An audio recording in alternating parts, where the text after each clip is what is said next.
লাল শাড়িতে প্রেয়সী, পর্ব সংখ্যা 12, লেখনীতে ফাতেমা ফারিয়াল। ভার্সিটি দিন প্রায় শেষ হয়ে এসেছে। করিডরগুলো এখন আর তেমন ভিড় নেই। ছাত্রছাত্রীরা ইতিমধ্যে বাসায় ফিরেছে।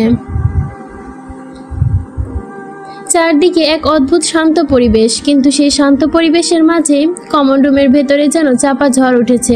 কমন রুমে ঢুকেই বোঝা যায় ভেতরে কেমন গুমট ভাব।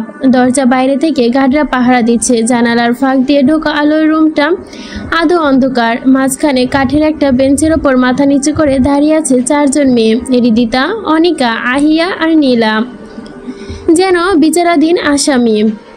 অন্যদিকে দাঁড়িয়ে আছে আহাদ রাজামীর, হাত দুটো বুকের কাছে শক্ত করে ভাঁজ করে রেখেছে, চোখে জ্বলন্ত দৃষ্টি, চোয়ালে কষে ধরা। রাগে যখন মুখমণ্ডল কঠোরতম শক্ত হয়ে আছে। শাহিন, নাদিম আর শাওন, তারা 3 জন একপাশে সোজা হয়ে দাঁড়িয়ে আছে, যেন আগেই জানে কি করতে এসেছে। প্রিন্সিপালও কিছু বলার সাহস পায়নি। আহাদ রাজামীর ভার্সিটিতে আসার খবর ছড়িয়ে পড়েছে। সেই বিল্ডিংয়ের প্রায় খালি করে দিয়েছে প্রশাসন। আহাদ ধীরে ধীরে হাঁটতে শুরু করলো। এক এক করে 4 জন মেয়ের সামনে গিয়ে দাঁড়াচ্ছে, যেন প্রত্যেকে আলাদা করে মাপছে। তার জ্বলন্ত চোখে সামনে কেউ মুখ তুলে তাকাতে সাহস পাচ্ছে না। প্রথমে হৃদির সামনে এসে দাঁড়ালো। এক মুহূর্তের জন্য তার দৃষ্টি থমকে গেল, কিন্তু কিছু না বলে মাথা একটু ঝাঁকিয়ে চলে গেছে আহিয়ার সামনে। কঠিন দৃষ্টিতে তাকায়, তারপর অনিকা, তারপর নীলা, সবার মাথায় নিচু। হঠাৎ কাঠের মতো শক্ত গলায় বলে উঠল আহাদ, মাইন্ড ব্লোয়িং, ফ্যান্টাস্টিক। কণ্ঠে প্রচুর ব্যঙ্গ। মীর পরিবারের নাম জড়িয়ে আজ রাস্তায় ফুচকার ব্যবসা পাতিয়ে বসেছে। ইন্টারেস্টিং, ভারী ইন্টারেস্টিং বলে হাততালি দিল জোরে। তীক্ষ্ণ শব্দে 4টা মেয়েই যেন আরও মাথা নিচু করে ফেলেছে। চারপাশে এক অদ্ভুত নিস্তব্ধতা নেমে এলো। আহাদ হঠাৎ গর্জে উঠল, এখন তোদের কি শাস্তি দেওয়া উচিত বলতো? কেউ মুখ খুলল না, সবাই ভয়ে মাথা নিচু করে আছে। আহাদ আর ধীরে ধীরে এগোয়, এক টেবিলের ওপর লাফ দিয়ে উঠে দুপা ঝুলিয়ে বসে, চোখে জ্বলন্ত আগুন। এক মুহূর্ত চুপ করে থেকে ঠান্ডা অথচ কঠিন সুরে বলে, কান ধর। তার কথায় হৃদিবাদে বাকিরা হকচকিয়ে মাথা তুলল। আহাদ কি সত্যি বলল? এ বয়সে কান ধরতে হবে তাদের? কিন্তু সে আবার গর্জে উঠল, দাঁড়িয়ে আছিস কেন? শুনতে পাসনি? Do it. তাদের চোখে মুখে লজ্জা, ভয়, অপমান সব মিশে এক অস্থির অবস্থা। তবুও শেষেমেশে 3 জনই কান ধরল। সবাই ভাবলো হৃদয় হয়তো প্রতিবাদ করবে, কিন্তু অবাক কাণ্ড, সে একটু দেরি করলো না। মাথা নিচু করে সেও কান ধরল, এমন ভঙ্গিতে যেন আগে বহুবার এমনটা করেছে।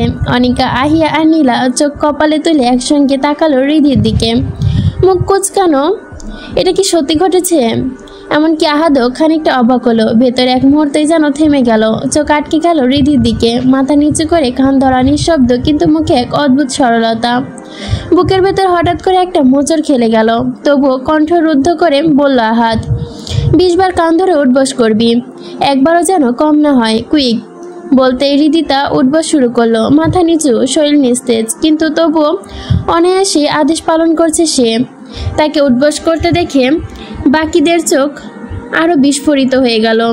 অনিকা, আহিয়া, নীলা অবাক, হৃদিকে দেখছে, যেন ভাবছে ও কি সত্যি করছে। আহাদ বুকে কেমন এক অদ্ভুত কেঁপে উঠল। তার রাগ হঠাৎ কিছুটা থেমে গেল, চাপা যন্ত্রণার মতো কিছু অনুভব করছে। সে বুকের ওপর হাত চেপে ধরল, কয়েক সেকেন্ড তাকিয়ে থেকে তারপর মুখ ফিরিয়ে নিল। হৃদি 20 বার শেষ করে মাথা নিচু করে দাঁড়িয়ে রইল। নিঃশ্বাস ভারী হয়ে গেছে, কিন্তু বুকে একটি প্রতিবাদ নেই। আহাদ এবার নরম কণ্ঠে বলল, নেমে এসো। হৃদি চুপচাপ নেমে এলো, কিন্তু আহিয়া একটুও নড়তে পারছে না। বজ্র কণ্ঠের মতো চেঁচিয়ে উঠল আহাদ, তোদের নামতে বলেছি, আমার কথা অমান্য করছিস, তোদের শাস্তি দ্বিগুণ দেওয়া হলো, 40 বার কর। শাহিন, নাদিম শাওনের দিকে তাকা দিয়ে বলল, একবারও যেন কম না হয়, গুনে রাখবি, না হলে আরো বাড়িয়ে দিব। অতঃপর কোনো পূর্বাভাস ছাড়াই হৃদির হাত শক্ত করে ধরে বাইরে বেরিয়ে গেল। পেছনে রইল অসহায় 3 জন মেয়ে। তারা একে অপরের দিকে তাকালো, চোখে মুখে আতঙ্ক। শেষেমেশে মেনে নিয়ে কান ধরে উঠবস শুরু করলো। আর তা দেখে পাশে দাঁড়িয়ে শাহিন, নাদিম আর শাওন মুখ টিপে হাসতে লাগলো। দৃশ্যটা যেন তাদের কাছে বিনোদন ছাড়া কিচ্ছু নয়। বোটানিক্যাল গার্ডেনের পাশ ঘেঁষে গাড়ি এসে দাঁড়ালো একটা লেকের সামনে। চারদিকে বাতাসে এক ধরনের স্নিগ্ধতা, অথচ গাড়ির ভেতরে গুমোটি নীরবতা ভরে আছে। রোদের আলোয় লেকের পানিতে চিকচিক করে সেই আলো প্রতিফলিত হয়ে জানালার কাছে এসে পড়ল। হঠাৎ আলোটা হৃদি চোখে লাগতেই সে ভুরু কুঁচকে নিল, ঠোঁট শক্ত হয়ে গেল, চোখে মুখে যেন সামান্য অস্বস্তি। এড়িয়ে যায়নি আহাদের দৃষ্টি। আহাদ তার চোখে সানগ্লাস খুলে ধীরে ধীরে তাকালো হৃদির দিকে। সাধারণ এক দৃষ্টিতে সবসময় তীক্ষ্ণতা, দৃঢ়তা লুকিয়ে থাকে। সে চুপচাপ হৃদির মুখ দেখতে লাগলো। আজকে হৃদিকে অন্য দিনের মতোই নয়, নাই কোনো প্রতিবাদ, না কোনো রাগ, এমনকি একটুখানি হাসিও নেই তার মুখে। পুরোপুরি গম্ভীর, যেন প্রাণহীন। এমন হৃদিকে দেখে মনে হলো আহাদের বুকের ভেতর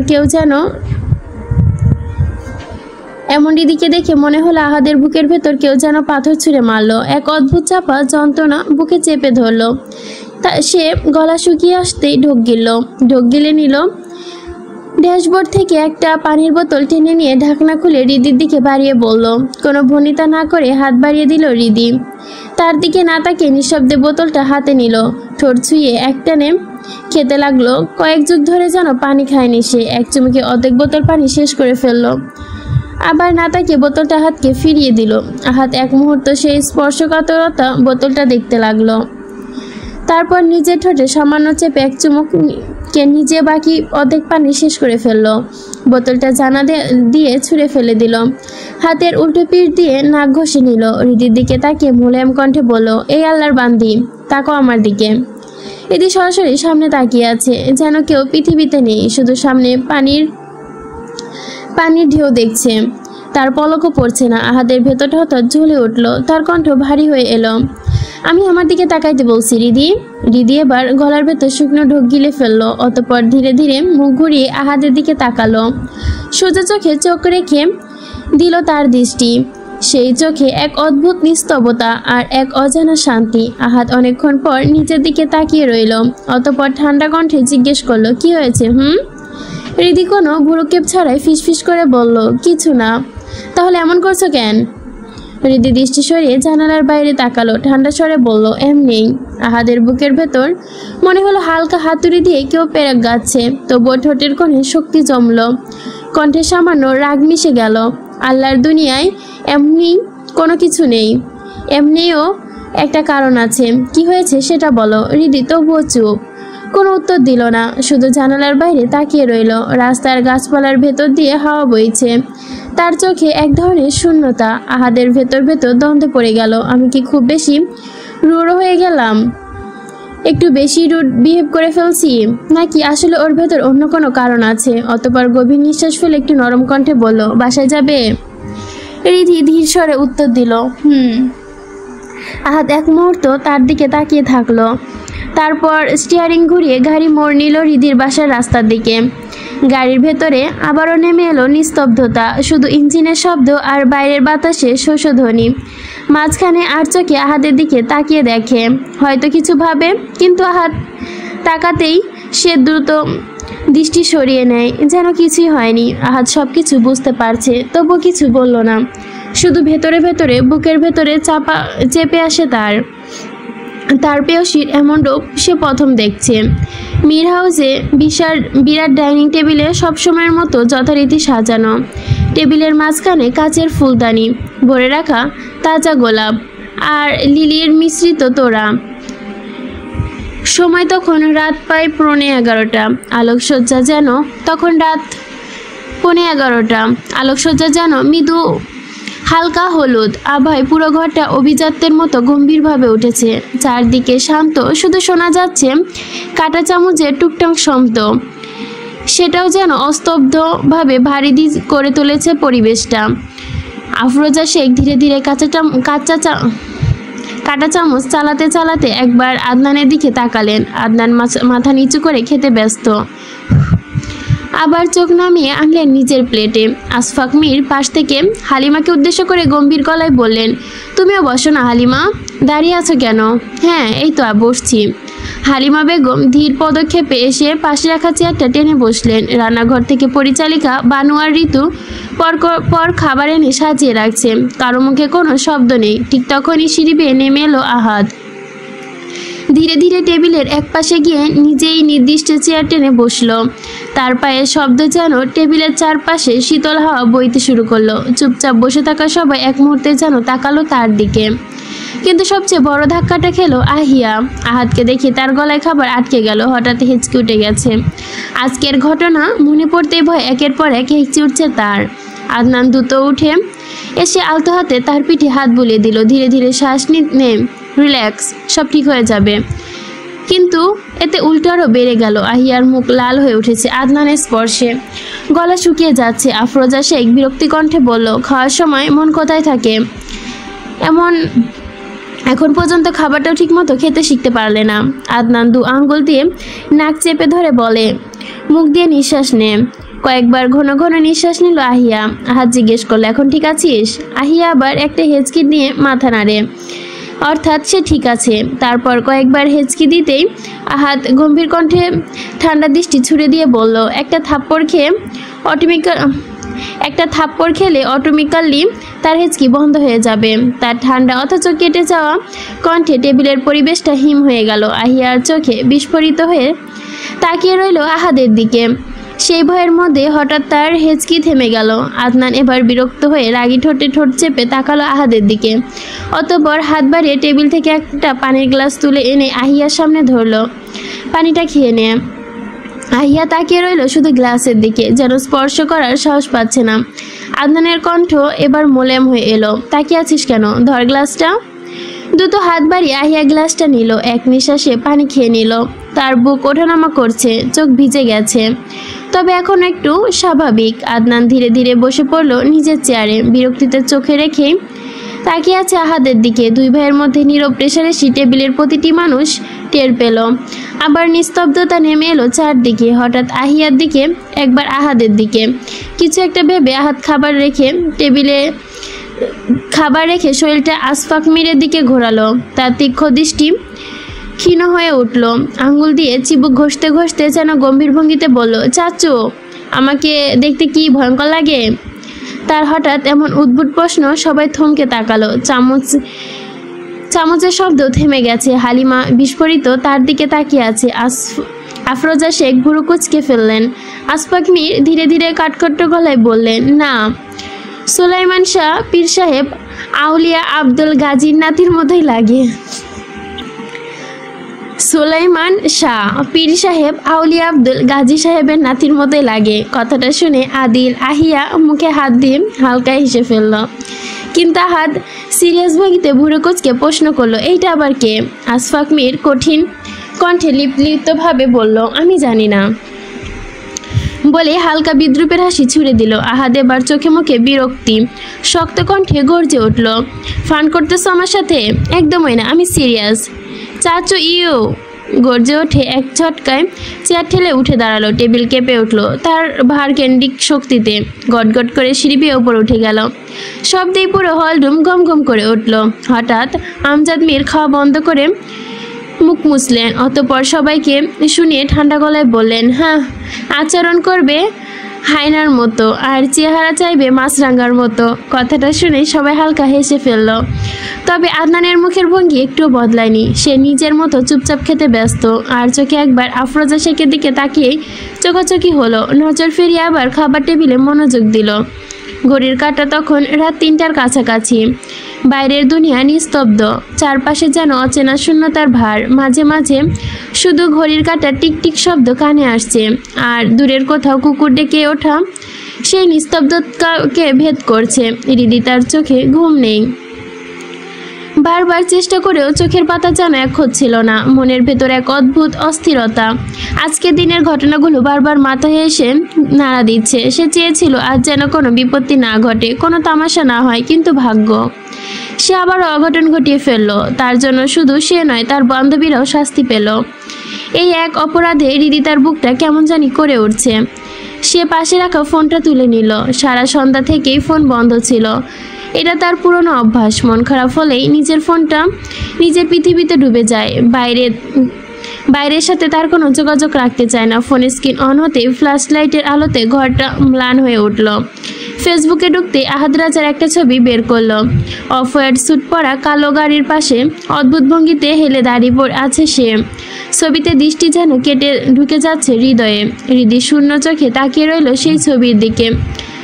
এইটা হৃদির পছন্দের একটা ছবি, যেটা সে মাঝে মাঝে বের করে দেখে। ছবির দিকে তাকিয়ে সে আঙ্গুল বুলিয়ে হঠাৎ মৃদু স্বরে বলে উঠল, কেন শুধু আপনাকেই আঁকড়ে ধরলো আমার মন?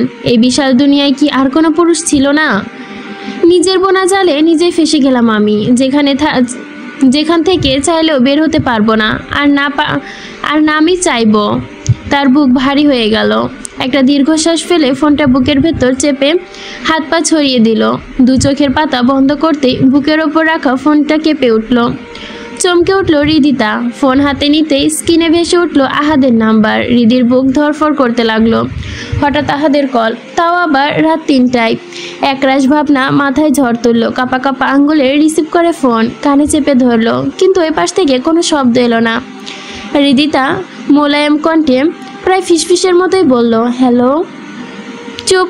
ওই পাশ থেকে কোনো উত্তর নেই। হৃদিতা আবারও বলল, একটু বেশি দৃঢ়তার সাথে, হ্যালো, আপনি কি আমাকে শুনতে পাচ্ছেন? অবশেষে ওই পাশ থেকে মাতাল কণ্ঠে ভেসে এলো, মাত্র ছোট্ট একটা শব্দ, কিন্তু সেই শব্দটা যেন হৃদির বুকের ভেতর ভারী কোনো পাথর চাপা দিয়ে দিল।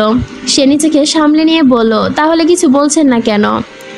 কোনো উত্তর এলো না। আবারও নীরবতা। হৃদির কণ্ঠে এবার কেঁপে উঠল, যদি কথাই না বলবেন তাহলে ফোন কেন করলেন? অন্য প্রান্ত থেকে আবার একটা মাতাল কণ্ঠ এলো, আমার ইচ্ছে। হৃদির বুকটা ধরফর করে উঠল। তার মাথায় ঝট করে বোধহয় হলো এই কণ্ঠস্বর এমনভাবে টলমল শব্দ আহাদ নিশ্চয়ই ডিং করেছে, সে স্পষ্ট বোঝা যাচ্ছে। সে একটু কপাল কুঁচকে জিজ্ঞেস করলো, আপনি এখন কোথায়? ওই পাশ থেকে হালকা হাসি মিশ্রিত কণ্ঠে ভেসে হলো, আপনার বাসার নিচে। হৃদি যেন বজ্রের মত হলো, ধরফর করে উঠে বসলো। কি, এত রাতে এখানে কি করছেন? কোনো উত্তর এলো না। এবার আরও কয়েকবার প্রশ্ন করলো, কিন্তু এই পাশ থেকে নিস্তব্ধতা। অবশেষে দাঁতে দাঁত চেপে বলল, ঠিক আছে, আপনি থাকুন, আমি আসছি। ফোন রেখে দিল। ওই পাশ থেকে হাত শুধু নিঃশব্দে স্ক্রিনের দিকে তাকিয়ে রইল। হৃদি দ্রুত গায়ে ওড়না চড়িয়ে পা টিপে টিপে আস্তে দরজা খুলে বেরিয়ে এলো। চারপাশে নিস্তব্ধ, যেন পুরো পৃথিবী ঘুমিয়ে আছে। নিচে নামতেই দেখতে পেল গাড়ির সাথে হেলান দিয়ে দাঁড়িয়ে আছে আহাদ। হাত দুটো বুকে ভাঁজ করা, চোখে সানগ্লাস আলোয় ঝলমল করছে। হৃদি ছোট ছোট পদক্ষেপে এগিয়ে এলো। বুকে ধুকপুকনি বেড়ে গেছে, কিন্তু সে মুখ শক্ত করে রাখলো। কাছে এসে চারপাশে একবার তাকালো। সবকিছু অচল, যেন থেমে গেছে। আর একটু আগাতে গিয়ে নিচু গলায় প্রশ্ন করলো, আপনি ড্রিঙ্কস করেছেন? আহাদ তার প্রশ্নের উত্তর দিল না, শুধু হাত ঘড়ির দিকে তাকালো। চোখ না সরিয়ে গম্ভীর স্বরে বলল, 7 মিনিট লেট। তো 7 বার কান ধরে উঠবস করো। হৃদি মুহূর্তে দাঁতে দাঁত চেপে গেল। কটমট করে তাকালো আহাদের দিকে। আহাদ আদমাতালি কণ্ঠে হাসলো, কি হলো, আমি কিছু বলতেছি নাকি? হৃদির চোখ জ্বলে উঠল, আমি তো কিছু জিজ্ঞেস করছি। আহাদ বুড়ো কুচকে বলল, কি, এত রাতে এখানে কেন এসেছেন? আহাদ ঘাড় কাত করলো। এক মুহূর্ত তাকিয়ে থেকে তার হাতের উল্টো পিঠ দিয়ে নাক ঘষলো। চোখের কোণে বিদ্রুপ টেনে বলল, এমনি। হৃদি এবার দাঁতে দাঁত চেপে চোখ সরু করে বলল, আল্লাহর দুনিয়ায় এমনি বলতে কিছু হয় না, এমনি এর একটা কারণ থাকে। আহাদ দমকা হেসে বলল, আমার ডায়লগ আমাকে ফেরত দিচ্ছ? হ্যাঁ, দিচ্ছি। আহাদ চোখ কুচকে আবারও মাতাল কণ্ঠে ফিসফিস করে বলল, থাপড়াই চেহারা নকশা পাল্টাই দিব মাইয়া। আহাদ রাজার মুখের ওপর কথা। হৃদি স্থির চোখে তাকিয়ে কিছুক্ষণ তাকিয়েই রইল। নেশা করে অর্ধেক পাগল হয়ে আছেন, অথচ কথার ঝাঁজ কমেনি। হৃদির গলা ঠান্ডা এখনো। আমার এখানে আসায় ভুল হয়েছে বলে ঘুরে চলে যেতে নিবে। আহাদের হাতটা টেনে ধরে। এক মুহূর্তে থমকে যায় হৃদি, বুকটা ধরাস করে ওঠে। আহাদ একটু ঝুঁকে এসে কানের কাছে নেশালো কণ্ঠে ফিসফিস করে বলে, ভুল যখন করেছিস এর শাস্তিটাও নিয়ে যা, জানো? কি শাস্তি? আহাদ সরাসরি তার চোখে দৃষ্টি মিলে হালকা হাসলো। তার সেই হাসিতে যেন উত্তর লুকিয়ে আছে। হৃদির চোখ বড় বড় হয়ে গেল। না না, মোটেও না। এক ঝটকায় হাত ছাড়িয়ে দৌড় দিয়ে ভিতরে চলে গেল। আহাদ তার চলে যাওয়া পায়ের শব্দের দিকে তাকিয়ে নিঃশব্দে হেসে ফেলল। তারপর গাড়ির সাথে পিঠ ঠেকিয়ে মাথা নিচু করে 6 তলার বারান্দার দিকে তাকালো। চোখে ভাসলো হৃদির অবয়ব, ঠোঁটে ঝুলানো আধো মাতাল সে হাসি। রাতের আকাশ তখনও চুপচাপ তাকিয়ে আছে, যেন শুধু তাদের দিকেই।